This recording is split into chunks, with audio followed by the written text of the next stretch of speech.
sama mengkaji kembali kitab Syarhu Al-Arba'in An-Nawawiyah yang ditulis oleh Al-Imam Ibnu Daqiqil Aid rahimahullahu ta'ala.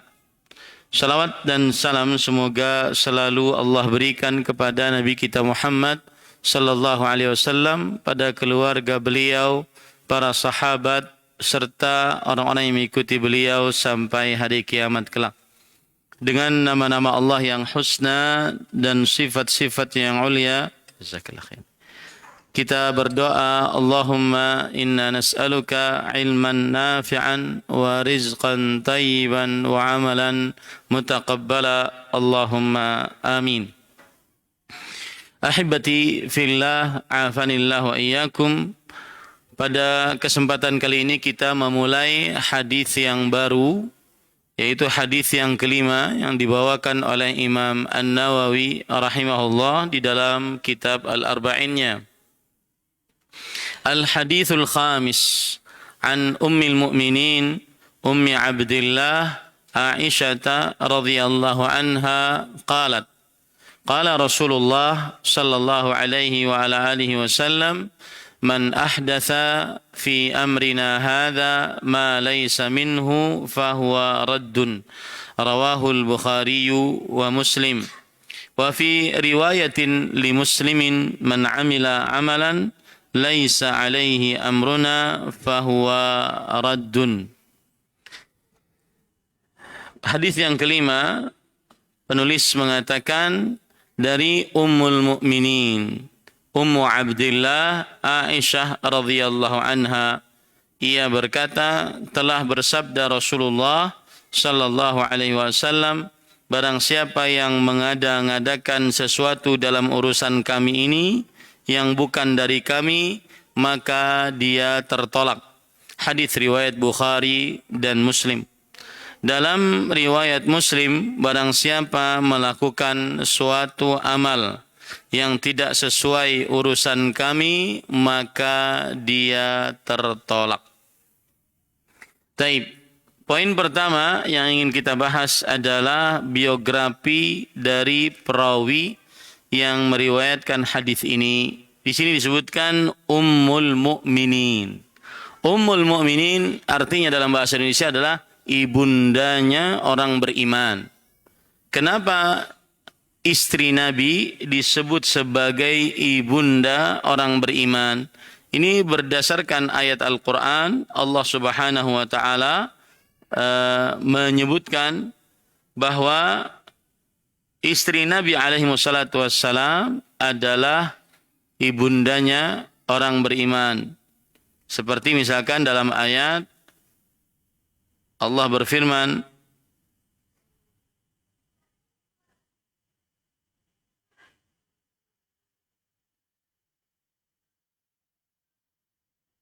wa azwajuhu, ada ayat yang berbunyi wa azwajuhu ummahatuhum. Surat Al-Ahzab ayat 6. Allah berfirman, an-nabiyyu awla bil mu'minina min anfusihim wa azwajuhu ummahatuhum. Nabi itu hendaknya lebih utama bagi orang yang beriman. Maksudnya adalah Nabi Muhammad sallallahu alaihi wasallam penjaga orang yang beriman, ya, dalam urusan-urusan. Kemudian dan istri-istrinya adalah ibu-ibu mereka, ibundanya orang beriman. Maka dari ayat inilah surat Al-Ahzab ayat 6 disebut istri-istri Nabi adalah ummahat. Ummahat jamak daripada ibunda. Ummahatul mu'minin, ibundanya orang beriman. Para ikhwah yang dirahmati oleh Allah Subhanahu wa ta'ala, mengapa istri Nabi disebut sebagai ibunda orang beriman? Ya, mengapa istri Nabi disebut sebagai ibunda orang beriman? Maka jawabannya ada beberapa jawaban disebutkan oleh para ulama rahimahumullahu ta'ala. Yang pertama jawabannya adalah bahwa istri Nabi itu bagaikan ibunda orang beriman, seperti seseorang memiliki ibu yang tidak bisa dinikahi. Makanya Rasulullah sallallahu alaihi wasallam ketika meninggal, maka istri-istri Nabi tidak dapat dinikahi oleh para kaum mukminin. Istri-istri Nabi tidak dapat dinikahi oleh para kaum mukminin. Sebagaimana seorang anak lelaki tidak bisa menikahi ibunya. Dan ini merupakan pengagungan terhadap Rasulullah sallallahu alaihi wasallam dan penghinaan terhadap Nabi Muhammad sallallahu alaihi wasallam apabila ada yang menikahi istri beliau sepeninggal Rasulullah sallallahu alaihi wasallam. Nah, sebab yang kedua adalah bahwa istri-istri Nabi dinamakan sebagai ibundanya orang beriman, yaitu di dalam kemuliaan. Sebagaimana kita memuliakan ibu kita, menghormati ibu kita, maka seperti itu pula kita memuliakan, menghormati istri-istri Nabi. Seperti itu pula kita menghormati istri-istri Nabi. Coba perhatikan sekarang perkataan dari Imam Ibnu Katsir. Ketika beliau menafsiri surat Al-Ahzab ayat 6 tadi, beliau mengatakan ai fil hurmah wal ihtiram wat tawqir wal i'kram wal i'zam. Walakin la yajuzul khalwatu bihinna wa la yantashiru at-tahrimu ila banatihinna wa akhwatihinna bil ijma'. Maksudnya istri-istri Nabi adalah bagaikan ibundanya orang beriman di dalam urusan kehormatan. Kita menghormati ibunda kita, maka sama kita juga menghormati istri-istri Nabi. Kemudian di dalam pengagungan, kita mengagungkan ibunda kita, kita juga mengagungkan istri-istri Nabi. Kemudian di dalam pemuliaan, kita memuliakan ibu kita sebagaimana kita juga memuliakan ibu atau istri-istri Nabi alaihi wassalatu wassalam. Tetapi ingat, meskipun istri-istri Nabi adalah ibundanya orang beriman, bukan berarti kemudian boleh kita berduaan dengannya. Sebagaimana kita boleh berduaan dengan ibu kita. Enggak. Ya. Kemudian juga tidak serta-merta kemudian anak perempuannya menjadi saudari kita. Kan kalau seandainya kita punya ibu, maka ibu ini punya anak-anak perempuan, itu kan mahram bagi kita. Nah, kalau istri Nabi ini kan ibu kita. Apakah anak-anak perempuannya jadi mahram bagi kita? Tidak. Dengan kesepakatan kaum muslimin. Ya, dengan kesepakatan kaum muslimin. Jadi ada dua sebab mengapa istri Nabi disebut sebagai ibundanya orang beriman. Pertama, karena bagaikan seorang ibu yang tidak dapat dinikahi. Yang kedua, karena bagaikan seorang ibu yang dimuliakan, dihormati, diagungkan. Nah, kemudian ahibati fillah di sini disebutkan Ummul Mukminin Ummu Abdillah. Ummu Abdillah adalah kunyah yang dimiliki oleh Aisyah radhiyallahu anha wa ardhaha, dan kunyah adalah termasuk sunnah Rasul sallallahu alaihi wa ala alihi wasallam. Dan kunyahnya Ummu Abdillah adalah kunyah yang didapat dari Nabi Muhammad sallallahu alaihi wa ala alihi wasallam. Kunyahnya Aisyah radhiyallahu anha, kunyah yang didapat dari Nabi Muhammad sallallahu alaihi wa ala wasallam. Coba perhatikan sekarang di dalam hadis, yaitu Aisyah radhiyallahu anha bercerita, lamma wulida Abdullah ibnu Zubair, ketika dilahirkan Abdullah bin Zubair. Abdullah bin Zubair ini siapa? Ada yang tahu? Apa hubungannya dengan Aisyah? Keponakan. Anaknya siapa berarti? Zubair ibn al-Awwam. Zubair ibn al-Awwam. Nama anaknya Abdullah bin Zubair. Kenapa menjadi keponakan Aisyah? Zubair menikah dengan siapa? Asma. Zubair menikah dengan siapa? Dengan Asma. Asma adalah adiknya Aisyah radhiyallahu anha. Maka Abdullah bin Zubair adalah keponakannya Aisyah. Makanya kadang-kadang beliau bisa masuk menemui Aisyah karena bibi. Ya, boleh berduaan dengan Aisyah radhiyallahu anha karena bibi. Nah, Aisyah radhiyallahu anha bercerita, lamma wulida Abdullah bin Zubair ataitu bihin Nabiy sallallahu alaihi wasallam. Ketika dilahirkan keponakanku Abdullah bin Zubair, aku membawa kepada Nabi Muhammad sallallahu alaihi wasallam. Fatafala fihi. Kemudian beliau meludahi di mulutnya Abdullah bin Zubair radhiyallahu an. Nah, di sini ada faedah bahwa boleh membawa anak kecil kepada orang saleh untuk diberi nama. Boleh. Ini juga ada faedah. Boleh meminta nama dari orang alim, orang yang berilmu. Boleh. Nah, cuma meludahi. Nah, ini khilaf di antara ulama. Karena tidak ada ludah yang mulia kecuali hanya ludahnya siapa? Rasulullah sallallahu alaihi wasallam. Dan ini yang pendapat yang lebih dikuatkan dari pendapat para ulama rahimahumullah. Bahwa tidak ada ludah yang berkah kecuali ludahnya Rasul sallallahu alaihi wasallam. Makanya sebagian ulama melakukan tahnik. Tahnik itu adalah ada kurma, kemudian dimakan, dikunyah, kemudian dimasukkan ke dalam mulut si bayi. Itu sebagian ulama tidak melakukannya. Kenapa? Karena ketika dimasukkan ke dalam mulut, bercampur dengan ludah, maka yang berhak melakukan itu, ludahnya berkah, adalah hanya siapa? Rasul sallallahu alaihi wasallam. Ya. Makanya sebagian ulama cuma mengambil kurmanya lalu dengan tangan lalu dimasukkan. Sebagiannya berpendapat seperti itu.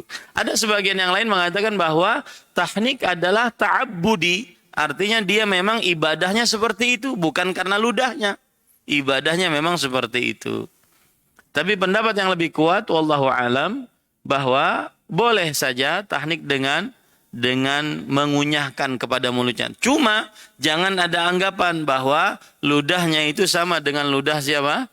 Rasulullah sallallahu alaihi wasallam.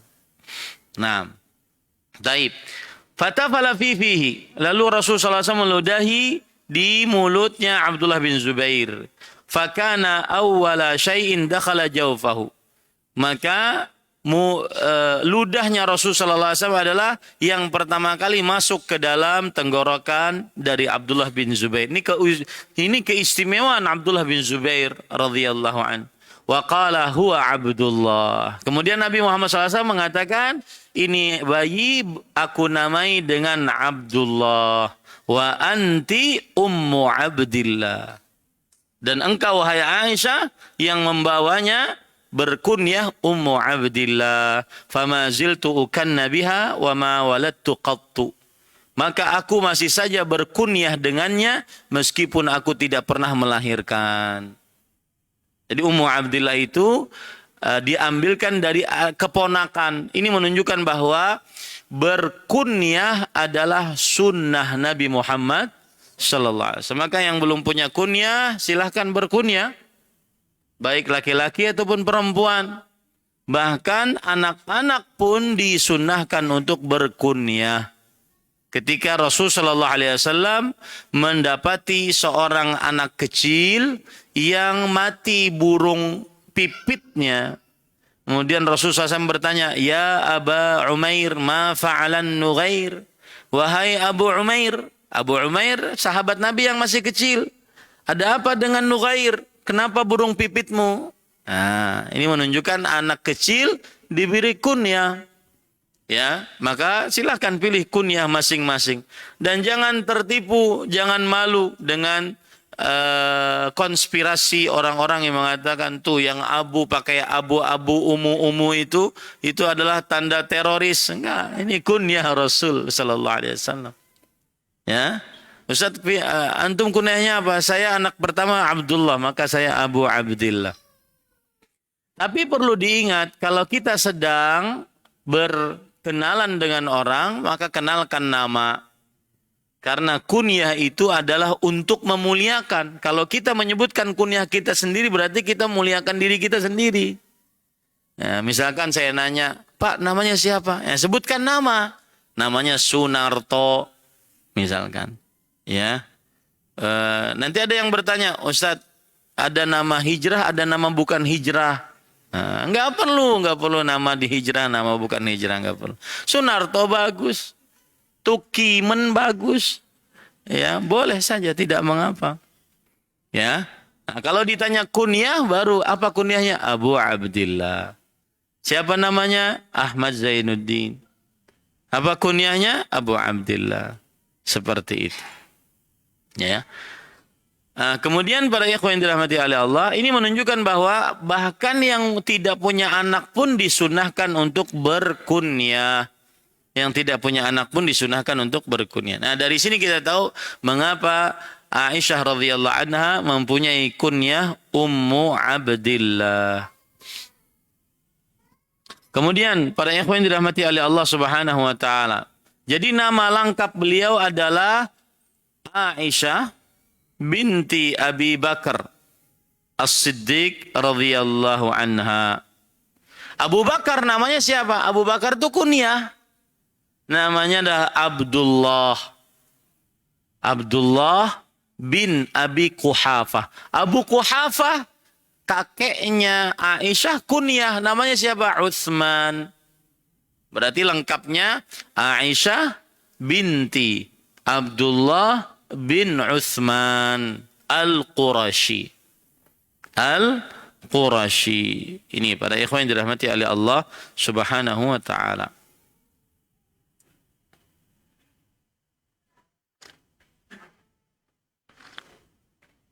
Taib. Kemudian masih berkaitan dengan Aisyah. Aisyah radhiyallahu anha, kalau kita ingin lebih perlebar lagi, jadi beliau namanya Aisyah binti Abdullah. Abdullah di sini siapa tadi? Abu Bakar binti Utsman. Utsman adalah kunyahnya Abu Quhafah. Ibunya siapa?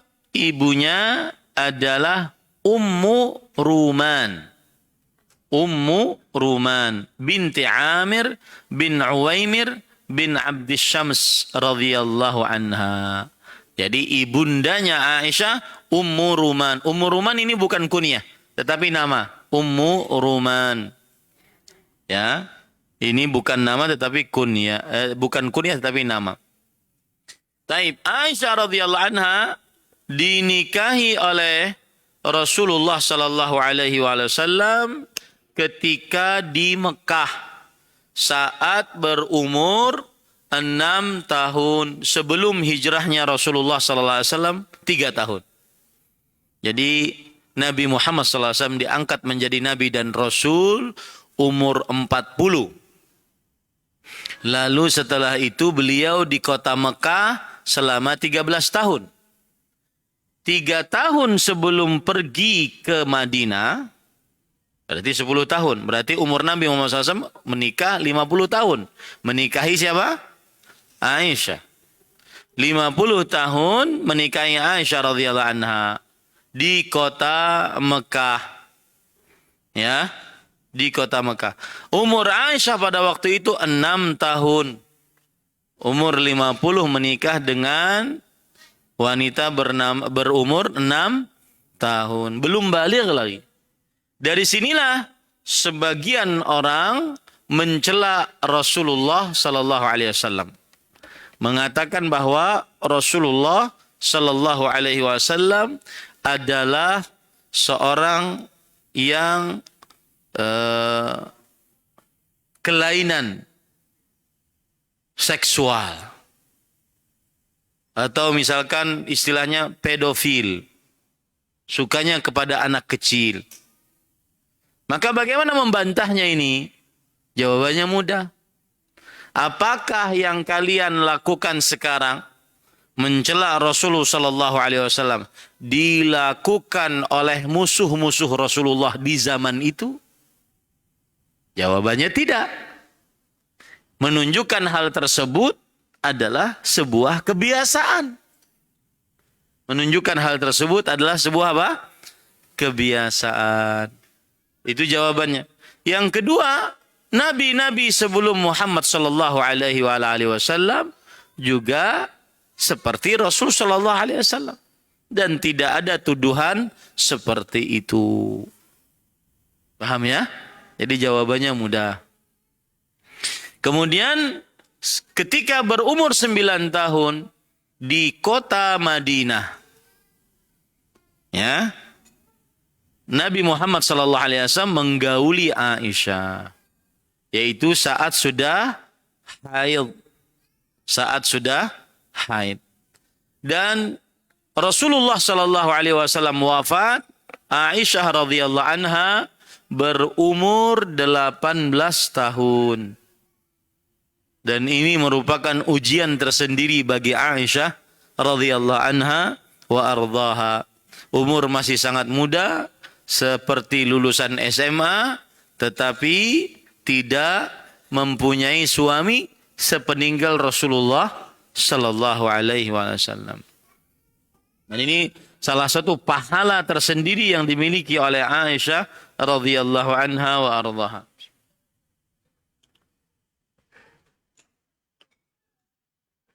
Taib. Kemudian kita akan berbicara tentang keistimewaan Aisyah. Kalau tadi nasabnya Aisyah radhiyallahu anha. Tentang keistimewaan Aisyah. Yang pertama, Aisyah radhiyallahu anha adalah istri paling dicintai oleh Rasulullah sallallahu alaihi wasallam. Dalam hadis riwayat Imam Bukhari dan Muslim dari Amr bin As radhiyallahu anha, anna Rasulullah sallallahu alaihi wasallam ba'athahu ala jaish jata as-salasil. Rasul sallallahu alaihi wasallam pernah mengutus Amr bin As untuk menjadi pemimpin perang yang disebut peperangan Dzatus Salasil. Fa'atan Nabiya sallallahu alaihi wasallam faqal, ayyun nasi ahabbu ilaik. Lalu Amr bin As radhiyallahu anha bertanya kepada Rasul sallallahu alaihi wasallam, manusia siapakah yang paling engkau cintai? Kemudian Rasul sallallahu alaihi wasallam menjawab, Aisyah. Rasul sallallahu alaihi wasallam menjawab, Aisyah. Kemudian kalau dari laki-laki siapa? Rasul sallallahu alaihi wasallam menjawab, Abuha, bapaknya, yaitu Abu Bakar As-Siddiq. Kemudian Rasul sallallahu alaihi wasallam ditanya lagi, siapa lagi? Umar bin Khattab. Kemudian beliau menyebutkan nama-nama yang lain. Ini keutamaan dari Aisyah yang pertama. Yang kedua, Nabi Muhammad sallallahu alaihi wasallam tidak memiliki istri perawan kecuali Aisyah radhiyallahu anha.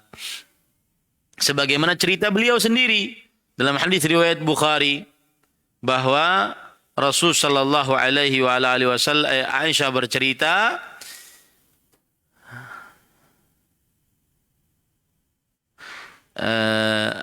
Rasul sallallahu alaihi wasallam bersabda kepada Aisyah, ara'aiti law nazalta wadiyan, ara'aita law nazalta wadiyan wa fihi syajarah qad ukila minha wa syajaratun lam yu'kal minha fi ayyiha kunta turti'u ba'iraka fil ladzi lam yurta' minha. Wahai Rasulullah, kalau engkau singgah di sebuah lembah, di sana ada pohon-pohon. Kalau seandainya engkau melihat pohon-pohon itu ada yang sudah didatangi oleh penggembala, ada pohon yang yang belum didatangi oleh penggembala. Mana yang engkau pilih? Yaitu di pohon yang belum didatangi. Nah, ini menunjukkan bahwa Rasulullah SAW lebih mendahulukan Aisyah radhiyallahu anha, dan beliau tidak pernah menikah perawan kecuali Aisyah radhiyallahu anha wa ardhaha. Dan ini pelajaran bagi para lelaki, ya, dan ibu-ibunya jangan marah bahwa kalau menikah, baik itu nikah yang pertama, yang kedua, ketiga, dahulukan yang perawan. Saya pernah kajian, barusan tadi kajian di Ceger, di Solehawa. Kata ada seorang perempuan DM saya, direct message. Kata dia, rugi saya hadir kajian Ustadz kali ini. Ya, saya direndahkan oleh suami. Ya, saya direndahkan oleh suami. Yaitu ketika Ustadz membahas lebih baik menikahi perawan daripada janda.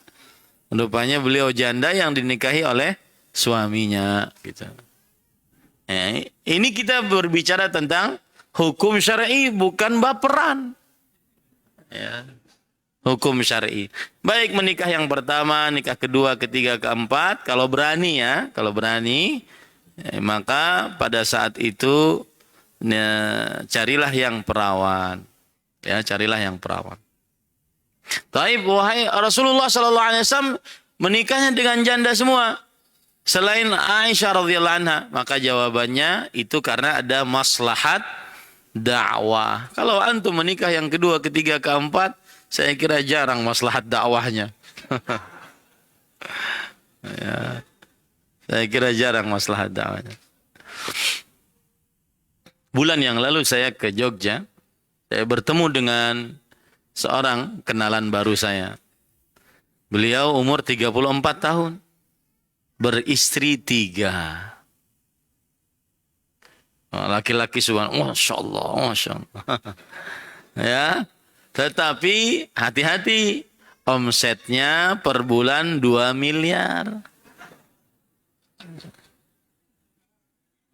Lalu saya tanya, bagaimana menaklukkan istri yang pertama? Saya bilang. Dia katakan, saya tidak tahu Ustaz, karena istri yang pertama ketika saya tanya sesudah menikah 3 ini, saya tanya, kenapa menerima dan rela? Maka dia menjawab, karena atas alasan apa saya untuk menolak? Engkau adalah suami yang sudah sangat baik kepada saya. Dalam hati saya, iya 2M. Adapun yang kayak gini nih, janganlah, tahu diri lah kalian ya. Apalagi yang berbicara di sini. Ya. Satu aja udah ngap-ngap. Ya.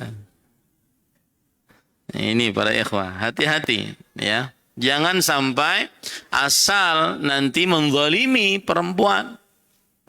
Menzalimi perempuan. Karena harus, tidak boleh kita untuk menzalimi para perempuan. Tidak menafkahi tidak benar.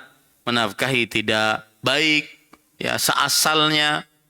Ya, seorang istri diwajibkan sabar, tetapi seorang suami diwajibkan berbuat yang baik kepada istrinya. Seperti itu.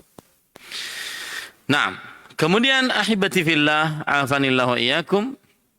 Lalu salah satu keistimewaan dari Aisyah radhiyallahu anha adalah beliau ketika dinikahi oleh Rasulullah sallallahu alaihi wasallam, maka Rasulullah sallallahu alaihi wasallam menikahi beliau karena perintah dari Allah.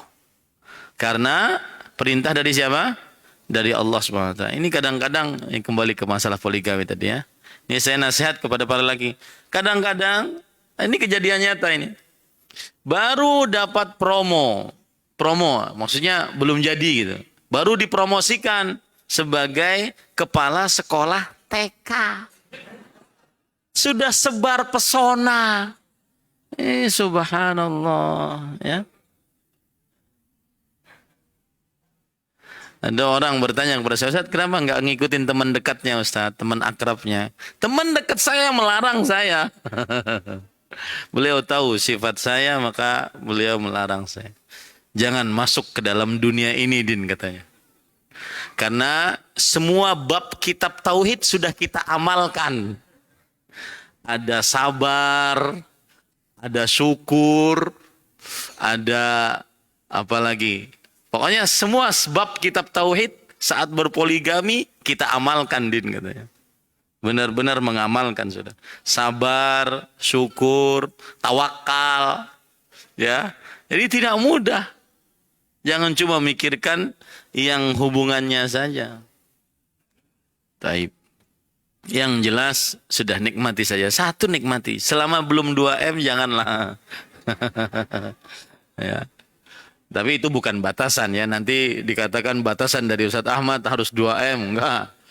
Ya. Taib, para ikhwah yang dirahmati oleh Allah Subhanahu wa taala. Lanjut, tadi saya katakan Aisyah radhiyallahu anha istimewa. Kenapa? Karena Rasulullah SAW saat menikahi beliau atas perintah Allah melalui mimpi. Di antara hadis yang menunjukkan akan hal itu adalah hadis riwayat Bukhari dan Muslim, bahwa Rasulullah SAW bersabda, "Urituki fil manam thalatha layal." Aku diperlihatkan dalam mimpi tentang engkau 3 malam berturut-turut. Jani bihal malak fi saraqah min hadir. Malaikat membawa engkau kepadaku dalam balutan sutra. Fayaqul hadhihi imra'atuk. Maka malaikat ini mengatakan, ini istrimu. Fa'akshifu an wajhiki fa idza anti hiya. Kemudian aku buka sutra tersebut dari wajahmu, maka ternyata engkaulah orangnya. Fa'aqul iyyaku hadza min indillah yumdhihi. Maka lihat Aisyah radhiyallahu anha. Kalau ternyata itu memang dari Allah, maka silahkan diteruskan. Nah, ini para ikhwan yang dirahmati oleh Allah, keistimewaan Aisyah radhiyallahu anha wa ardhaha. Kemudian para ikhwah yang dirahmati oleh Allah, termasuk keistimewaan Aisyah radhiyallahu anha adalah Rasulullah SAW tidak ingin ada yang menyakiti Aisyah radhiyallahu anha wa ardhaha. Dalam hadis riwayat Bukhari, Rasulullah SAW bersabda, "Ya Umma Salamah, la tu'dhini fi Aisyah." Wahai Ummu Salamah, jangan engkau sakiti aku dengan menyakiti Aisyah. Fa innahu wallah ma nazala alayya al-wahyu wa ana fi lihafi imra'ah min kunna ghairuha. Demi Allah, aku tidak pernah diturunkan wahyu oleh Allah dan aku sedang berduaan di dalam selimut bersama dengan seorang perempuan kecuali Aisyah radhiyallahu anha. Wahyu turun saat Rasulullah SAW sedang berduaan dengan Aisyah di dalam satu selimut. Tidak pernah istri-istri Nabi ketika digilir oleh Rasulullah SAW turun wahyu seperti itu. Nah, ini keutamaan Aisyah radhiyallahu anha wa ardhaha. Kemudian para ikhwan yang dirahmati oleh Allah, terjadi ikhtilaf di antara para ulama tentang mana yang lebih utama antara Aisyah radhiyallahu anha wa ardhaha dengan Fatimah binti Muhammad sallallahu alaihi wa ala alihi wasallam. Maka pendapat yang dikuatkan adalah Fatimah lebih utama dibandingkan Aisyah radhiyallahu anha, karena Fatimah adalah binti Rasulullah sallallahu alaihi wa ala alihi wasallam. Termasuk keutamaan Aisyah radhiyallahu anha adalah bahwa beliau seorang wanita yang suka bersedekah. Nah, ini salah satu amalan bagi ibu-ibu, saudari-saudari muslimah, agar menjadi wanita yang mulia sepanjang sejarah Islam, yaitu menjadilah wanita yang dermawan. Rata-rata wanita-wanita dermawan adalah wanita-wanita yang mulia seperti Ummu Salamah, Aisyah, Zainab, dan seterusnya. Bahkan ada istri Nabi dikunyahi dengan Ummul Masakin, ibundanya orang beriman, ibundanya para orang-orang miskin. Nah, ini salah satu amalan dari yang sangat dianjurkan oleh perempuan, oleh syariat untuk perempuan adalah bersedekah. Bersedekah duitnya dari mana? Baik dari hasil sendiri, ataupun maharnya, ataupun hadiah, ataupun nafkah dari suami. Ya, wallahu alam. Kemudian para ikhwan yang dirahmati Allah, salah satu kisah menarik tentang bagaimana sedekah, ahli sedekahnya Aisyah. Disebutkan dalam kitab Az-Zuhud yang ditulis oleh Hannad, bahwa Abdullah bin Zubair yang nantinya menjadi pemimpin di kota Mekah mengirim kepada bibinya, yaitu Aisyah, sekitar 200.000 dirham. 200.000 dirham sebagai infak untuk Aisyah radhiyallahu anha. Maka apa yang terjadi? Aisyah yaumaidin sa'imah. Hari itu beliau sedang berpuasa. Fajalasat tuqassimuhu bainan nas. Maka beliau duduk, ya, dirham-dirham tadi beliau bagikan kepada manusia. Dari pagi itu 200 dirham beliau bagikan kepada manusia. Famsat wa ma indaha min dzalika min dirham. Sampai sore tidak ada lagi tersisa dirham tadi. 200.000 dirham. Ya. Coba hitung sekarang. Hitung pakai HP ya. 1 dirham itu sama dengan 2,975 gram perak. 2,975 gram perak. 1 dirham. Maka berarti 200 dirham sama dengan 595 gram perak. 595 gram perak. Taib. Sekarang cari cek di internet 1 gram perak per hari ini berapa harganya? 1 gram perak murni per hari ini berapa harganya?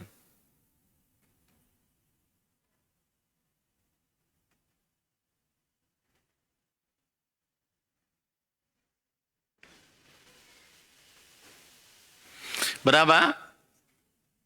Per hari ini adalah 11.000. Hah? Betul tidak? Oh, apaan? Bentar, saya lihat dulu.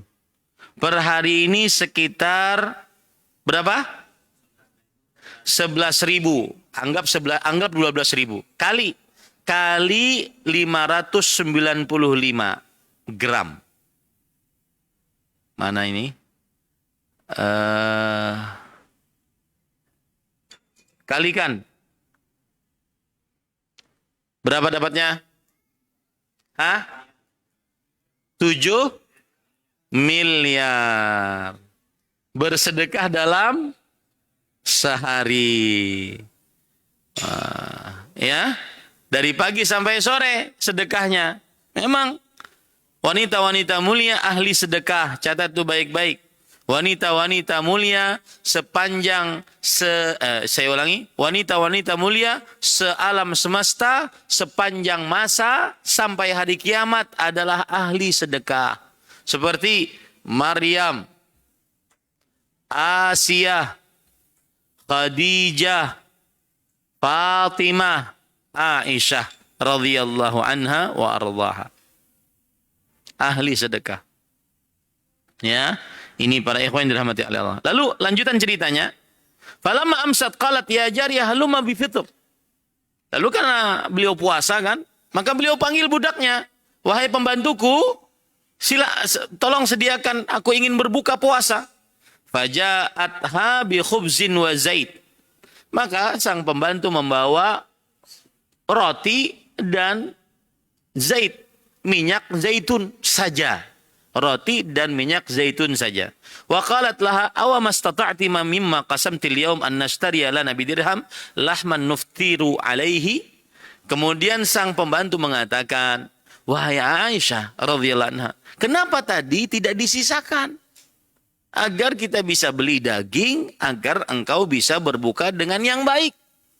Maka kata Aisyah, lau adzkartini la fa'altu. Kenapa tadi enggak diingatkan? Saking asyiknya bersedekah. Nah, ini catat baik-baik ya. Bahwa sifat wanita paling mulia sepanjang masa sealam semesta adalah ahli sedekah. Ini para ikhwan yang dirahmati oleh Allah Subhanahu wa taala. Lihat ceritanya lagi, dan ini menjadi pelajaran bagi ibu-ibu terutama yang mungkin mohon maaf gaya pakaiannya mahal-mahal.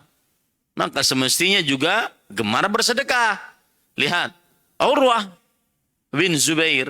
Urwah itu berarti paman. Ipar. Iparnya, ya Urwah bin Zubair ya. Urwah bin Zubair berarti anak keponakannya. Bercerita, Ra'aitu Aisyah tuqassimu 70,000 wa hiya turaqqi'u dir'aha. Aku melihat Aisyah membagikan 70.000 dirham.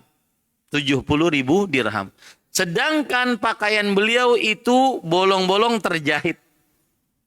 Allahu Akbar. Ini namanya boleh kaya tapi jangan di hati. Boleh kaya tapi jangan di hati. Ini para ikhwan yang dirahmati oleh Allah Subhanahu wa taala. Disebutkan lagi di dalam riwayat yang dituliskan oleh Al-Firyabi dalam kitab As-Siyam bahwa anna Aisyah kanat tasumud dahra wa la tuftir illa yaumail al-adha wal fitr. Aisyah radhiyallahu anha senantiasa berpuasa sepanjang tahun dan tidak berbuka kecuali hari Idul Adha, Idul Fitri. Sebabnya kenapa para ikhwah? Karena tidak punya suami. Sepeninggal Rasulullah untuk menekan syahwat. Untuk menekan syahwat. Besar, berat para ikhwah. Umur 18 tahun. Nanti beliau wafat umur sekitar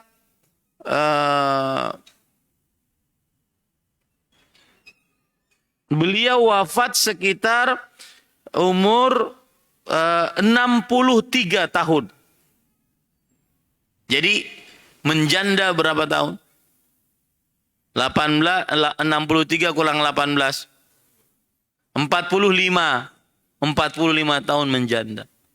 Subhanallah. Berat para ikhwan yang dirahmati oleh Allah. Yang di belakang saja para jandaisme tidak tahan. Ya, mau menikah. Ya. Nah, ini ujian tersendiri bagi Aisyah radhiyallahu anha wa ardhaha. Kemudian para ikhwan yang dirahmati oleh Allah Subhanahu wa taala, termasuk keistimewaan Aisyah adalah afqahu nisa'il ummati 'alal itlaq. Afqahu nisa'il ummah 'alal itlaq. Wanita yang paling berilmu agama. Kenapa? Dan inilah rahasia mengapa Rasul sallallahu alaihi wasallam menikahi Aisyah ketika masih muda. Ya.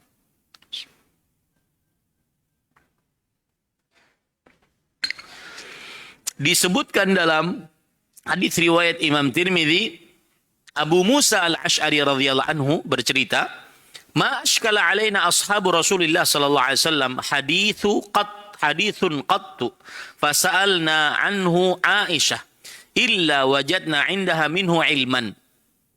Tidak pernah kami para sahabat Nabi radhiyallahu anhum sulit memahami sebuah hadis kecuali kemudian kami bertanya kepada Aisyah, melainkan kami mendapati dari beliau tentang ilmu dari hadis tersebut. Nah, ini menunjukkan keistimewaan Aisyah radhiyallahu anha wa ardhaha. Disebutkan juga di dalam kitab Musnad Ad-Darimi, laqad ra'aitul akabira min ashabi Muhammad sallallahu alaihi wasallam yas'alunaha 'anil fara'id. Kata Masruq, ini adalah muridnya Abdullah bin Mas'ud. seorang tabi'i. Beliau bercerita, aku melihat pembesar-pembesar sahabat Nabi bertanya kepada Aisyah radhiyallahu anha tentang ilmu faraid. Tentang ilmu faraid. Ini para ikhwan yang dirahmati oleh Allah Subhanahu wa taala. Kemudian keutamaan Aisyah yang lain adalah beliau diberikan salam oleh Jibril dan oleh Allah Subhanahu wa taala. Sebagaimana hadis riwayat Bukhari dan Muslim, Rasulullah SAW berkata kepada Aisyah, "Ya Aisyah, hadza Jibril yuqri'uka salam." Wahai Aisyah, ini Jibril mengucapkan salam kepada engkau. Apa jawab Aisyah? Lihat orang berilmu. Wa alaihi salam wa rahmatullahi wa barakatuh. Tara ma la ara. Yang artinya, wa alaihi salam wa rahmatullahi wa barakatuh. Hai Jibril, engkau melihat apa yang tidak aku lihat. Wahai Rasulullah sallallahu alaihi wasallam. Artinya Rasul sallallahu alaihi wasallam melihat Jibril, sedangkan Aisyah tidak bisa melihat Jibril. Kemudian para ikhwan dirahmati oleh Allah, Imam Tabi'i Muslim bin Syihab bin Ubaidillah bin Syihab Az-Zuhri, Imam Az-Zuhri berkata, "Lau jumi'a ilmu Aisyah ila ilmi jami'i azwajin Nabi SAW wa jami'i nisa kana ilmu Aisyah aktsara." Kalau dikumpulkan ilmu Aisyah dan ilmu istri-istri Nabi dan ilmu seluruh wanita, ilmu Aisyah lebih banyak dibandingkan seluruh wanita tersebut. Nah, ini para ikhwan yang dirahmati oleh Allah Subhanahu wa taala. Kemudian Aisyah salah satu dari 5 wanita paling termulia sealam semesta sepanjang masa. Aisyah radhiyallahu anha adalah salah satu dari 5 wanita termulia sealam semesta sepanjang masa sampai hari kiamat. Siapa 5 tersebut? Rasul sallallahu alaihi wasallam bersabda dalam hadis riwayat Imam Bukhari dan Muslim, "Kamula minar rijali katsir wa lam yakmul minan nisa illa Maryam bintu Imran wa Asiyah imra'atu Fir'aun wa fadlu Aisyah 'ala nisa ka fadli tharidi 'ala sairit ta'am." Yang sempurna dari lelaki banyak. Seperti para nabi, para rasul, lelaki sempurna. Dan tidak sempurna dari perempuan kecuali sedikit. Kecuali Maryam binti Imran, Asiyah imra'atu Fir'aun, istrinya Fir'aun. Dalam riwayat yang lain Khadijah binti Khuwailid. Kemudian Fatimah binti Muhammad sallallahu alaihi wasallam 4. Dan Aisyah. Keutamaan Aisyah dibandingkan seluruh wanita seperti keutamaan makanan tharid dibandingkan seluruh makanan. Taib. Aisyah meriwayatkan hadis radhiyallahu anha wa ardhaha sekitar lebih dari 1210 hadis. 1210 hadis. Aisyah wafat pada malam Selasa 17 Ramadan tahun 58 Hijriah. Tahun 58 Hijriah. Umur beliau pada waktu itu berapa tadi saya katakan? 66 tahun. 66 tahun. Kemudian beliau dikuburkan di Baqi' radhiyallahu anha wa ardhaha. Nah, ini sekitar Aisyah radhiyallahu anha wa ardhaha. Saya itu sebenarnya suka bercerita-cerita seperti ini. Cuma kan tema kita kan hadis kitab ini gitu. Ya. Nanti malah ceritanya yang panjang, hadisnya nggak dibaca nanti. Repot ya. Tapi sayang dilewatkan begitu. Banyak faedahnya kan? Banyak faedahnya. Kadang kita tidak tahu. Sering disebutkan Aisyah radhiyallahu anha, tapi nggak tahu ceritanya bagaimana. Baik. Kemudian para ikhwah, sebelum kita masuk kepada hadis ini, maka hadis ini memiliki kedudukan yang tinggi dalam agama Islam. Kita baca kedudukan yang tinggi dalam agama Islam tentang hadis ini. Yang pertama, perkataan Imam Ahmad bin Hanbal rahimahullah tentang hadis ini. Beliau mengatakan, usulul Islam ala thalathati ahadits. Pokok ajaran Islam dalam 3 hadis. Pokok ajaran Islam dalam 3 hadis. Hadis yang pertama, haditsu al-a'mal binniyat. Amalan tergantung niat. Yang kedua, hadis man ahdatsa fi amrina. Nah, hadis ini. Yang kedua adalah hadis barang siapa yang mengada-ngada di dalam perkara kami ini. Hadis yang ketiga apa? Al halalu bayyin wal haramu bayyin. Yang halal jelas, yang haram jelas. Ini juga ada dalam kitab ini nanti. Jadi itulah 3 pokok ajaran Islam. Ya, 3 pokok ajaran Islam.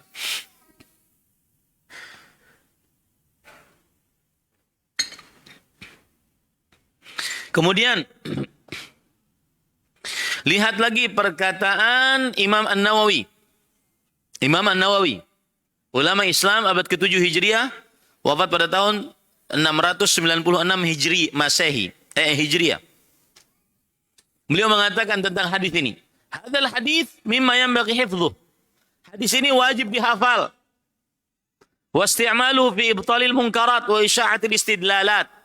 Dan wajib dipakai untuk mengingkari kemungkaran.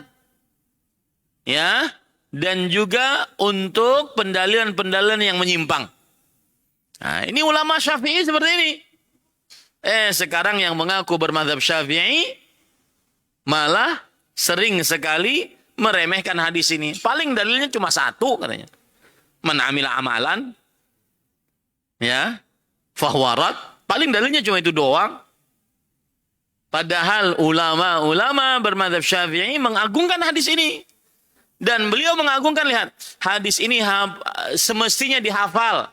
Digunakan untuk membantah kemungkaran. Perbuatan-perbuatan bid'ah. Jadi aneh kadang-kadang. Kok beda yang mengaku bermadzhab Syafi'i dengan ulama mazhab Syafi'inya? Aneh kadang-kadang. Nah itulah ya, karena kebodohan. Ya, karena kebodohan. Kemudian para ikhwan yang dirahmati oleh Allah Subhanahu wa taala, Imam Ibnu Hajar Al-Asqalani rahimahullah, ulama Islam abad ke-9 Hijriah.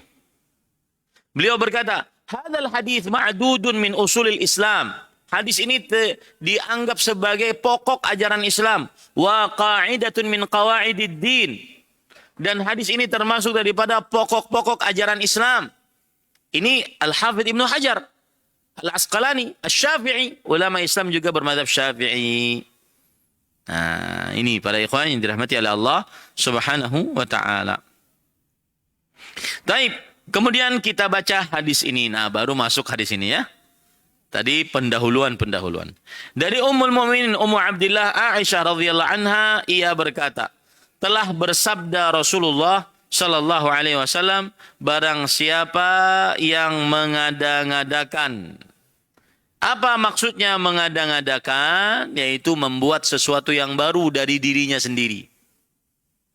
Apa maksudnya mengada-ngadakan? Yaitu membuat sesuatu yang baru dari dirinya sendiri. Itu namanya mengada-ngadakan. Mengada-ngadakan sesuatu dalam urusan kami ini. Urusan kami maksudnya adalah agama kami. Urusan kami adalah maksudnya adalah apa? Agama kami. Yang bukan dari kami. Yang dimaksud dengan yang bukan dari kami adalah yang tidak ada di dalam Al-Quran, tidak ada di dalam hadis-hadis Rasul Sallallahu Alaihi Wasallam. Tidak sesuai dengan ajaran Islam. Baik itu berupa ucapan, perbuatan, atau keyakinan qalbu. Ini yang dimaksud dengan yang bukan dari kami. Maksudnya yang tidak ada dalam Al-Quran, tidak ada dalam hadis-hadis Rasul Sallallahu Alaihi Wasallam. Ya. Dan tidak sesuai dengan kaedah-kaedah Islam. Baik itu yang berkaitan dengan ucapan, perbuatan, atau keyakinan qalbu. Maka dia tertolak. Apa maksudnya tertolak? Maksudnya adalah batil, tidak dianggap, tidak berpahala. Ya, tertolak maksudnya adalah batil, tidak dianggap amalannya, tidak berpahala. Batil, tidak dianggap, tidak berpahala. Taib. Hadis riwayat Bukhari dan Muslim. Dalam riwayat Muslim barang siapa melakukan suatu amal yang tidak sesuai urusan kami, maka dia tertolak. Saya ingin bertanya, apa beda riwayat pertama dengan riwayat kedua?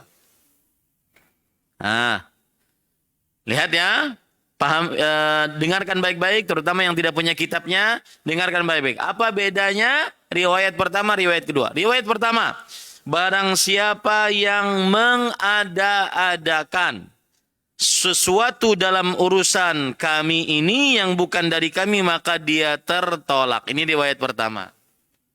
Riwayat kedua, barang siapa melakukan suatu amal yang tidak sesuai urusan kami, maka dia tertolak. Nah, apa bedanya?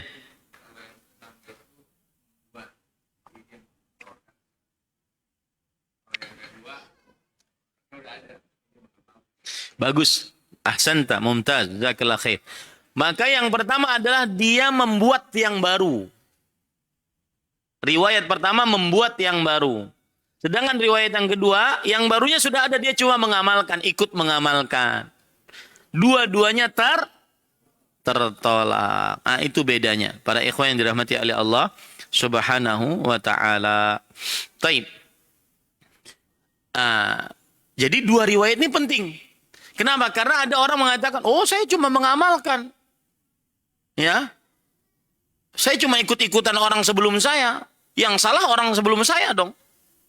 Maka kita katakan tidak. Di sana ada riwayat kedua. Siapa yang beramal dengan suatu amalan, bukan hanya sekedar membuat, tetapi mengamalkan, yang tidak ada contohnya dari Rasulullah SAW, maka amalannya tertolak. Taib. Kita baca sekarang apa yang disebutkan oleh penulis di dalam kitab kita ini. Penulis mengatakan, qala ahlul lughah ar-raddu bima'na al-mardud ay fahuwa batilun ghairu mu'taddin bihi wa qawluhu laysa alaihi amruna ya'ni hukmuna. Kata raddun fahuwa raddun, ini harus dihafal ya, karena hadisnya pendek dan tadi Imam Nawawi berpesan dihafal. Man amila amalan laysa alaihi amruna fahuwa raddun. Fahuwa apa? Raddun. Ya, kata raddun menurut ahli bahasa maksudnya tertolak atau tidak sah. Nah, jadi batil, tidak dianggap, tidak sah. Kalimat bukan dari urusan kami, karena tadi kan dalam hadis seperti itu. Laisa alaihi amruna, bukan dari urusan kami. Maksudnya adalah bukan dari hukum kami. Yaitu maksudnya bukan dari agama kami. Bukan dari Al-Quran atau hadis Rasul Shallallahu Alaihi Wasallam. Nah, itu batasannya berarti. Berarti yang namanya bid'ah itu ada 3 batasannya. Ya, catat ini baik-baik, ini penting. Yang namanya bid'ah ada 3 batasannya. Yang pertama, perbuatannya dibuat-buat yang baru. Perbuatannya baru dibuat. Saya ulangi, perbuatannya baru dibuat. Yang kedua, berkaitan dengan urusan agama. Bid'ah selalu berkaitan dengan urusan agama, tidak berkaitan dengan urusan dunia. Kadang-kadang ada orang yang tidak paham tentang bid'ah. Wah, ini orang dikit-dikit bid'ah, dikit-dikit bid'ah. Ya, kalau begitu mengapa pakai mikrofon? Nah, maka kita katakan bid'ah urusan berkaitan dengan agama. Ada lagi, kalau gitu ente pakai onta aja sana, nggak usah pakai mobil, pakai motor. Kenapa selalu dionta hitamkan? Ya. Kasihan si onta. Ini para ikhwan yang dirahmati. Ini orang, makanya benar perkataan Imam Ibnu Utsaimin rahimahullah. Ini lihat, perkataan beliau menarik. Orang yang mengatakan adanya bid'ah hasanah antara 2. Yang pertama tidak faham bid'ah, yang kedua tidak tahu buruknya bid'ah. Ya. Maka para ikhwan yang dirahmati oleh Allah Subhanahu wa taala, ciri yang kedua bid'ah adalah berkaitan dengan urusan agama, ibadah, tidak berkaitan dengan urusan dunia. Seperti misalkan pakaian, seperti alat transportasi, alat komunikasi, ini nggak ada urusannya dengan bid'ah. Ya. Kenapa berdakwah dengan Facebook? Itu bid'ah. Nah, ini nggak paham. Kemudian ente Bapak Ibu kalau seperti itu ada di media sosial, jangan diladeni. Karena diladeni sama saja debat kusir. Ya. Nanti ustadz yang bikin status tidak kena statusnya. Akhirnya orang sibuk dengan debatnya ini. Paham maksud saya? Ya, kadang-kadang kita ingin membela si ustadz kan? Akhirnya status ustadznya tenggelam gara-gara perdebatan ente yang tidak bermanfaat. Itu. Ya, ini para ikhwan yang dirahmati oleh Allah. Ciri yang ketiga bid'ah dari hadis ini adalah man ahdatsa fi amrina hadza ma laysa minhu. Bukan dari ajaran Rasulullah sallallahu alaihi wasallam. Itu ciri bid'ah. Jadi Bapak Ibu bisa mengidentifikasi apakah perbuatan ini bid'ah atau tidak dengan hadis ini. Yang pertama apa tadi? Baru dibuat-buat. Yang kedua, berkaitan dengan urusan agama. Yang ketiga, tidak ada dalam ajaran Rasulullah sallallahu alaihi wasallam. Nah, itu diambilkan dari hadis tadi. Man ahdatsa, siapa yang mengada-ngada sesuatu yang baru, fi amrina hadza, yang berkaitan dengan agama kami. Ya, harus ada urusannya dengan agama. Ma laisa minhu, yang bukan dari ajaran kami, bukan dari ajaran Rasulullah sallallahu alaihi wasallam. Maka itulah bid'ah. Itulah amalan yang tertolak. Baik, kita lanjut. Hadzal hadis qa'idatun 'azimatun min qawa'idid din. Hadis ini merupakan salah satu pedoman penting dalam agama Islam. Ya, wa huwa min jawami'il kalim allati utiyaha al-Mustafa sallallahu alaihi wasallam, yang merupakan kalimat pendek yang penuh arti yang dikaruniakan kepada Nabi Muhammad sallallahu alaihi wasallam. Kalimatnya pendek. Man amila amalan laisa alaihi amruna fahuwa rad. Man ahdatsa fi amrina hadza ma laisa minhu fahuwa rad. Pendek dia, tetapi syarat makna, bahkan dia pondasi dasar Islam. Ya, pondasi dasar Islam. Kalau hadis innamal a'malu binniyat, dia adalah timbangan untuk amalan qalbu, niat. Hadis ini man amila amalan atau man ahdatsa fi amrina hadza ma laysa minhu fa huwa rad adalah timbangan untuk amalan lahiriah. Sesuai enggak dengan contoh Rasul? Nah, ini para ikhwan yang dirahmati oleh Allah. Kemudian penulis mengatakan, fa innahu sarraha fi raddi kulli bid'atin wa kulli mukhtari'in. Hadis ini dengan tegas menolak setiap perkara bid'ah dan setiap perkara dalam urusan agama yang direkayasa, yang dibuat-buat. Nah, ini menunjukkan bahwa Imam Ibnu Daqiq al-Aid rahimahullah mengatakan bahwa setiap bid'ah adalah apa? Sesat. Tidak ada bid'ah yang hasanah. Bagaimana bid'ah bisa hasanah? Sedangkan bid'ah itu sendiri adalah sesat. Ya, kemudian kalau dikatakan ada bid'ah hasanah berarti sesat yang hasanah.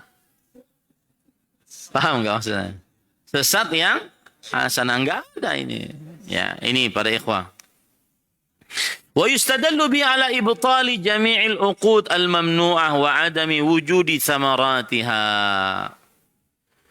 Nah, atau nanti kita lanjutkan dulu ya.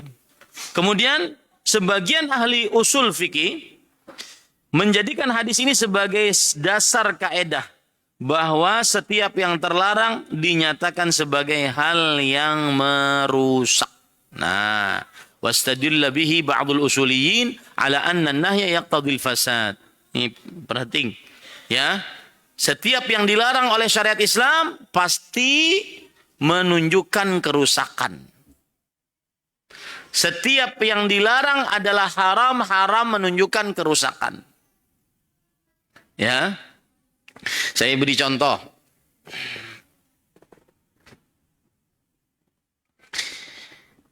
Jual beli di masjid terlarang dalam Islam. Lalu kalau memang terjadi jual beli di masjid, hukum jual belinya apa?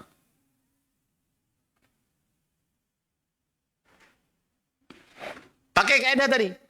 Larangan menunjukkan kepada keharaman. Keharaman menunjukkan kepada kerusakan. Berarti apa? Iya, hukumnya haram jual beli dalam masjid. Kalau terjadi juga, jual belinya sah nggak? Nah, pendapat yang lebih kuat tidak sah. Ya. Contoh yang lain lagi. La tusallu ilal kubur. Jangan sholat menghadap kuburan. Tidak boleh sholat di masjid yang ada kuburannya. Tidak boleh sholat di masjid yang ada kuburannya. Atau di kuburan yang ada masjidnya. Ya, kadang kan ada kuburan duluan baru dibangun masjid. Atau sebaliknya, ada masjid dimasukin kuburan. Nah, gitu ada, dua-duanya ada. Ya. Nah, apa hukumnya sholat menghadap kuburan? Haram. Kalau sholat juga, tidak sah. Kenapa? Karena tadi, larangan menunjukkan kepada keharaman, keharaman menunjukkan kepada tidak rusaknya amalan tersebut. Sama, bid'ah terlarang berarti haram. Kalau dilakukan juga berarti rusak amalnya, tidak berpahala. Nah, ini kaidah yang dipakai oleh para ulama rahimahumullahu taala. Taib. Kemudian penulis mengatakan, war riwayatul ukhra wa hiya qawluhu man 'amila 'amalan laisa 'alaihi amruna fa huwa rad sarihatun fi tarki kulli muhdatsah sawa'un ahdatsatha fa'iluha aw sabaqa ilaiha fa innahu qad yuhtajju bihi ba'dul mu'anidin idza fa'ala al bid'ata fa yaqul ma ahdatsu syai'an fa yuhtajju 'alaihi bihadhihi riwayah. Nah, ini penting. Ini yang saya jelaskan tadi. Beliau mengatakan, pada riwayat Muslim di atas disebutkan, barang siapa melakukan suatu amal yang tidak sesuai urusan kami, maka dia tertolak. Melakukan suatu amal, bukan membuat, melakukan. Ya, perbuatan bid'ahnya sudah ada, dia cuma ikut melakukan, bukan membuat yang baru. Nah, dengan jelas menyatakan keharusan meninggalkan setiap perbuatan bid'ah, baik ia ciptakan sendiri atau hanya mengikuti orang sebelumnya. Ya, sebagian orang yang mengingkari ahli bid'ah menjadikan hadis ini sebagai alasan bila ia melakukan suatu perbuatan bid'ah, dia mengatakan bukan saya yang menciptakannya, saya cuma ikutan.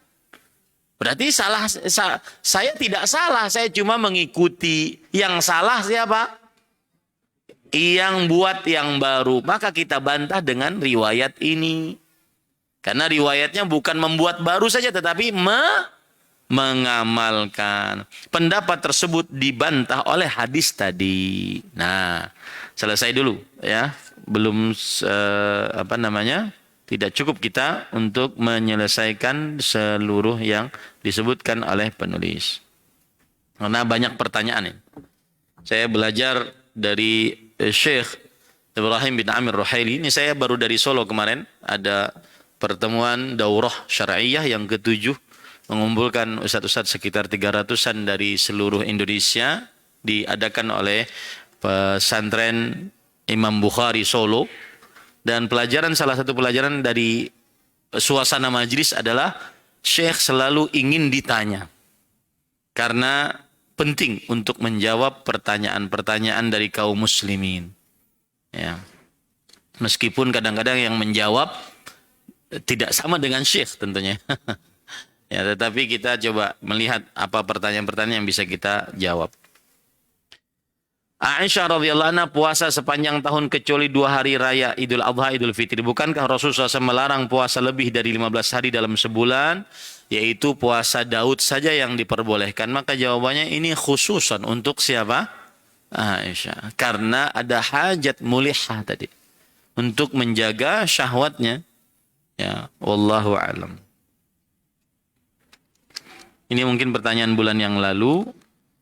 Saya bacakan. Jika ada seorang yang ingin sekali pergi haji dan dia meminta kepada pasangannya untuk menabung untuk pergi haji. Tapi selalu dijawab banyak-banyak berdoa. Jika kamu ditakdirkan pergi haji, pasti akan pergi haji tanpa harus menabung dulu. Apakah ini benar apa yang dikatakan pasangannya itu? Maka jawabannya berusaha. Ya, berusaha itu juga disyariatkan. Ya, kita boleh bertawakal kepada Allah, bahkan disyariatkan untuk tawakal, dan termasuk tawakal adalah berusaha. Salah satu usaha untuk bisa menunaikan ibadah haji adalah menyisihkan uang untuk mengumpulkan ibadah sebagai bekal untuk menunaikan ibadah haji. Kalau seandainya jawaban suaminya seperti itu, ya sudah, nggak usah nikah aja kalau ingin punya anak. Nah, itu sama. Itu sama ya, wallahu alam. Kalau ada hamba yang sudah beramal soleh, tapi kenapa sholat tidak pernah? Nah, ini tanya ini orangnya. Jangan tanya saya dong. Maksudnya mungkin, Ustaz, orang amal soleh, tapi nggak sholat, bagaimana status amal solehnya? Jawabannya, wallahu alam, tidak bermanfaat. Kenapa? Karena yang tidak sholat kafir. Yang tidak sholat apa? Kafir. Rasulullah SAW bersabda, al-ahdul ladzi bainana wa bainahumus shalah faman tarakaha faqad kafar. Perjanjian antara kami, orang Islam, dan mereka, orang kafir, adalah perihal sholat. Siapa yang meninggalkan sholat, maka sungguh dia telah kafir. Dan orang yang kafir tidak diterima amalnya. Allah berfirman, "Wa ma mana'ahum an tuqbala minhum nafaqatuhum illa annahum kafaru billahi wa bi rasulih." Dan tidak ada yang menahan dari mereka untuk diterima amal mereka kecuali karena mereka tidak beriman kepada Allah dan Rasulnya. Allahu a'lam. Saudara saya kehidupan RT, maksudnya rumah tangga, dingin. Sekitar 1 tahunan dikarenakan istri marah ke suaminya karena memasukkan anak ke pesantren, apalagi pesantren salaf. Istri sudah minta cerai karena perbedaan manhaj. Tapi suami yang bermanhaj salaf tidak mau menceraikan dikarenakan satu, kasihan sama istri jika dicerai lantang luntung karena rumah tangga. 2, semakin terbatas mengakses anak dan mendidik dengan cara sunnah. Padahal maaf, istri sudah tidak melayani lahir batin selama 1 tahun. Mohon nasihatnya. Maka saya nasihatkan kepada, ini sepertinya yang bertanya adalah suami ya. Yang bertanya adalah suami. Saya nasihatkan, kalau memang seorang perempuan sudah tidak mau menjadi istri, apalagi sampai dikatakan tidak melayani selama 1 tahun, maka cari perempuan lain. Ya, jangan ribet hidup ini. Cari perempuan lain. Ente laki-laki, cari perempuan lain yang memang mau untuk membangun rumah tangga yang diinginkan sesuai dengan syariat Al-Quran dan hadis Rasulullah SAW. Adapun urusan anak, maka berusaha agar dia mendapatkan hak anak sehingga dia bisa mendidik anak tersebut. Ini kalau seandainya memang seorang istrinya sudah tidak mau lagi untuk dihubungi, untuk diislah, maka untuk apa kita mengharap? Ya, untuk apa kita berharap? Karena semestinya seorang istri itu sangat tergantung kepada suaminya. Ya. Makanya kan ada hadis, seorang perempuan tidak diangkat amalnya ya, ke Allah Subhanahu wa taala sedangkan dia bermaksiat kepada suaminya, wa hiya la tastaghni an. Padahal sang istri ini tidak perlu kepada suami, sangat memerlukan suami. Nah, ketika sang istri sudah tidak mau melayani, itu bukan berarti dia memang benar-benar sudah tidak mau melayani suami tersebut. Maka sang laki-laki berhak untuk menentukan kebahagiaannya. Masih banyak tuh janda-janda di belakang. Perawan ya. Jadi.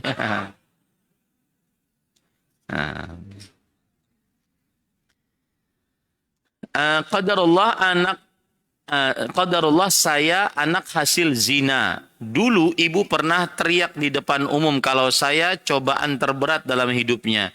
Ini membekas dalam diri saya. Ibu pun tidak minta maaf, tapi saya pun sudah memaafkan. Saya insya Allah sudah menerima takdir, Ustadz. Mohon nasihatnya Ustadz agar saya lebih kuat lagi. Yang pertama, saya insya Allah sudah menerima takdir. Ente mau nerima nggak nerima, itulah takdirnya sudah. Paham nggak maksud saya? Ya, mau nerima nggak menerima, itulah yang sudah 50.000 tahun telah tertulis dalam kitab Lauhul Mahfuz.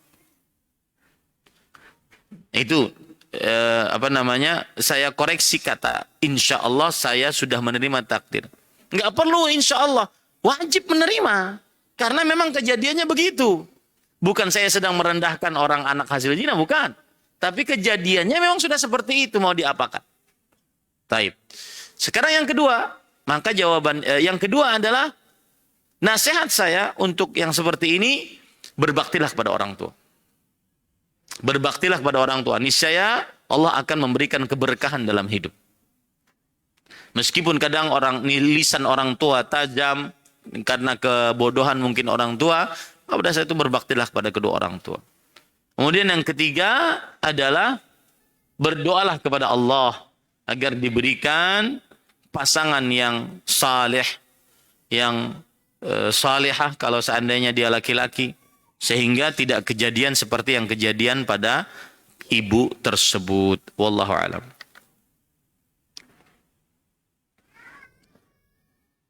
Jika ibu saya dengan 3 anak memiliki harta plus rumah, menikah dengan lelaki bujang dan punya anak dengan lelaki bujang dan punya anak dengannya, dengannya, dan jadi adik bungsu seibu dengan saya.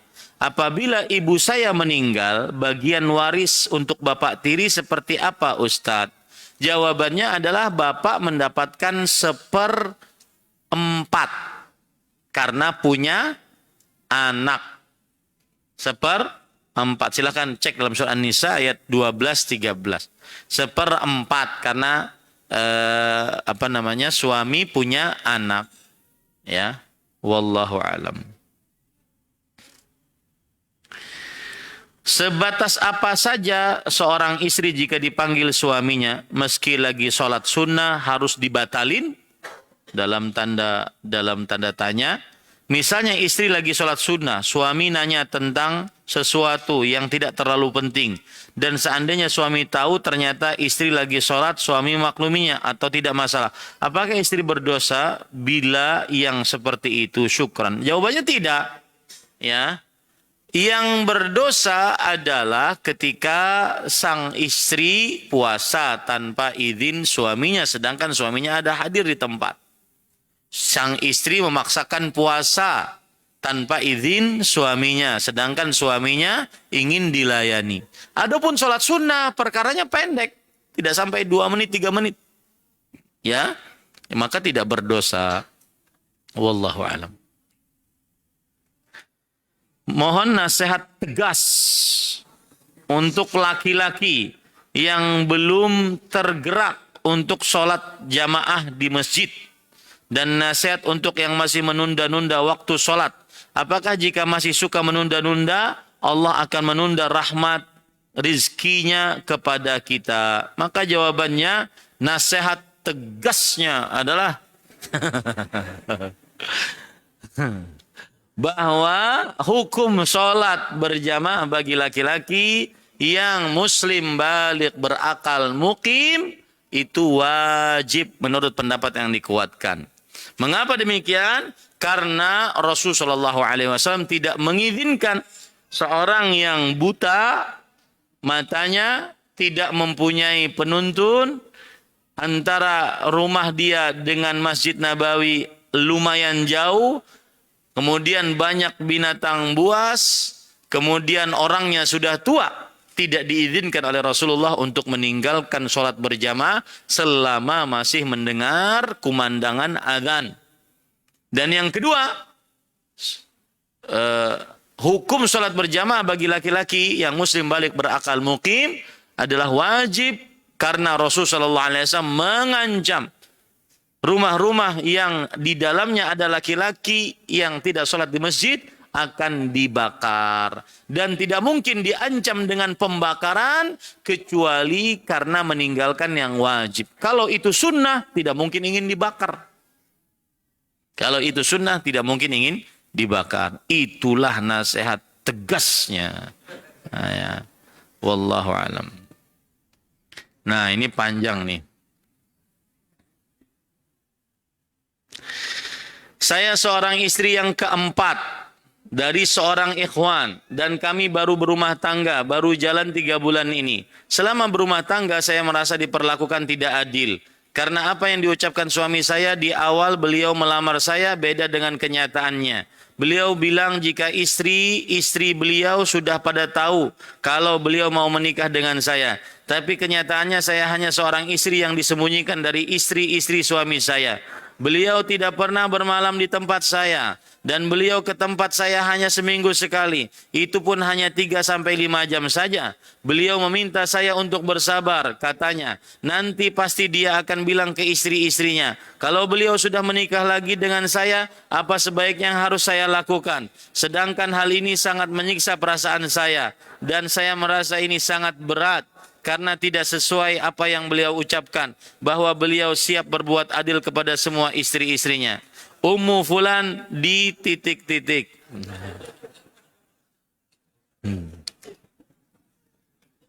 Saya ringkas pertanyaannya.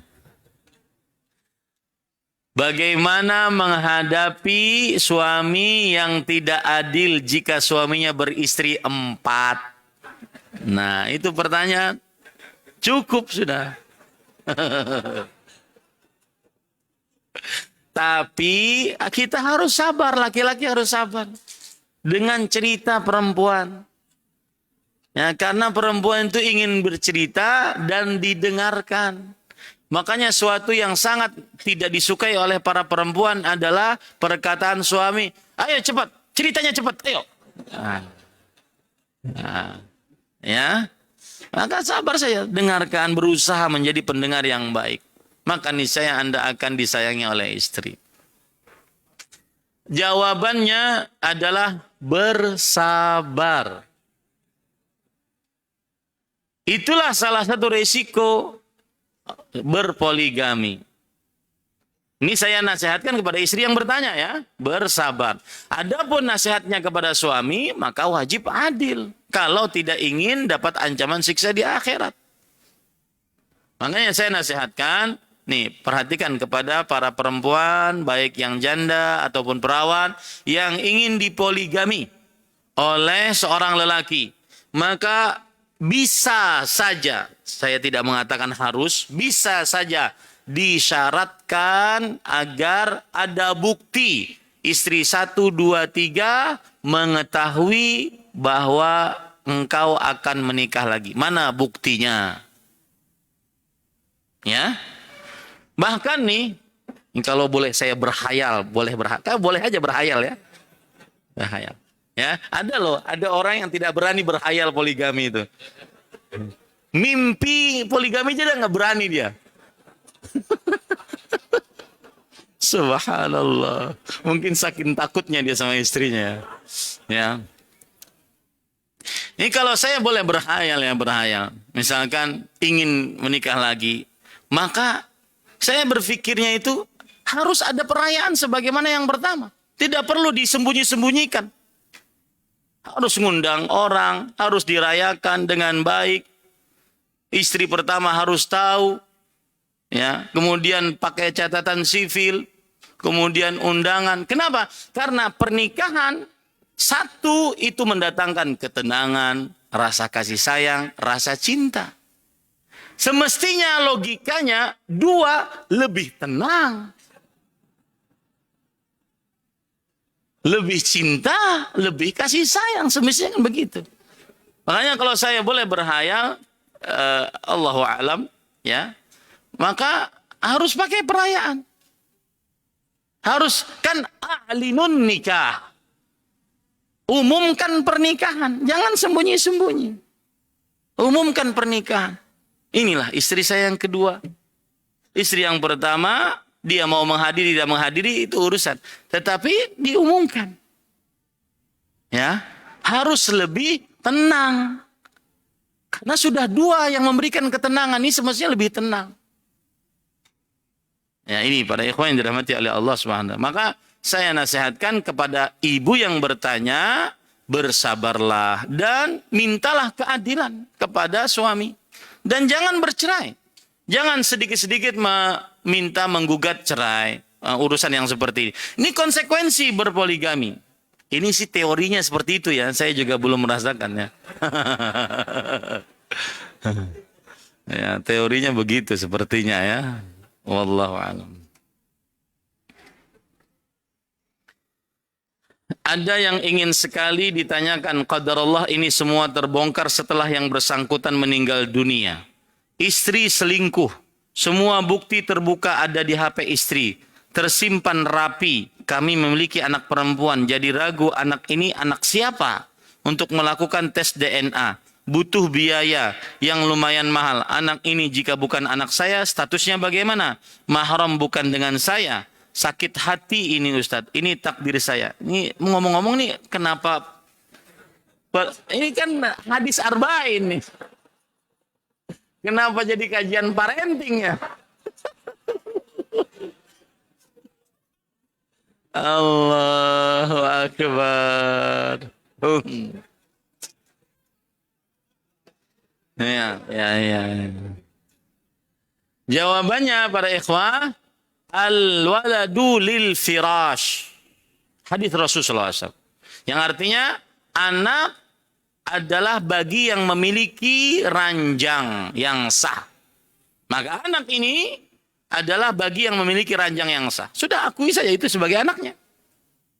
Meskipun mungkin hidungnya nggak sama Ustaz. Nah, Allahu a'lam sudah itu. Karena istrinya mungkin meninggal sebagaimana disebutkan dalam hadis. Tetapi hadisnya al-waladu lil firash. Dan itu jeleknya perselingkuhan disertai dengan zina. Kenapa kita harus mengakui anak yang bukan anak kita? Dia mewarisi harta kita padahal dia bukan ahli waris. Dia menjadi saudari atau saudara dari anak-anak kita yang sah. Padahal dia bukan saudara asal. Nah, itu buruknya perzinahan. Apalagi dilakukan oleh seorang perempuan. Ya, yang notabene-nya sebenarnya ya, kita tidak berbicara zaman sekarang, sebenarnya lebih jauh daripada perselingkuhan. Kenapa? Karena perempuan itu adalah tawanan bagi laki-laki. Perempuan sangat memerlukan suami, maka kesempatan ataupun kans untuk berselingkuh itu sedikit. Beda dengan laki-laki. Keluar rumah, bekerja, bertemu dengan perempuan banyak, dan seterusnya. Tapi sampai perempuan yang berselingkuh ini berarti keterlaluan. Wallahu a'lam. Saya adalah seorang istri. Hadis arba'in. Allahu Akbar.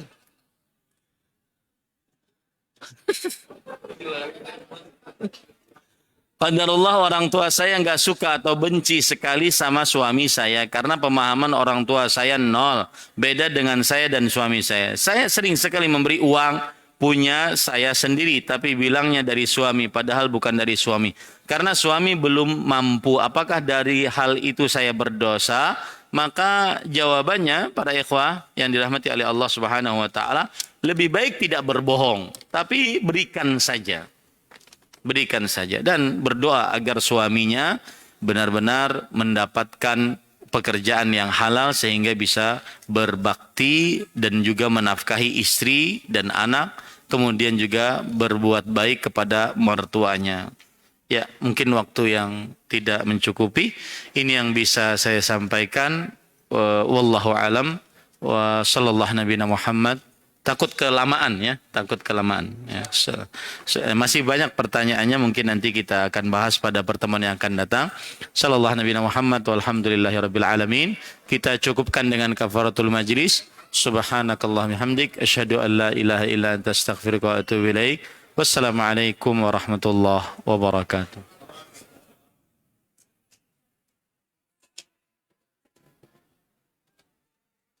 Kerja keluarga.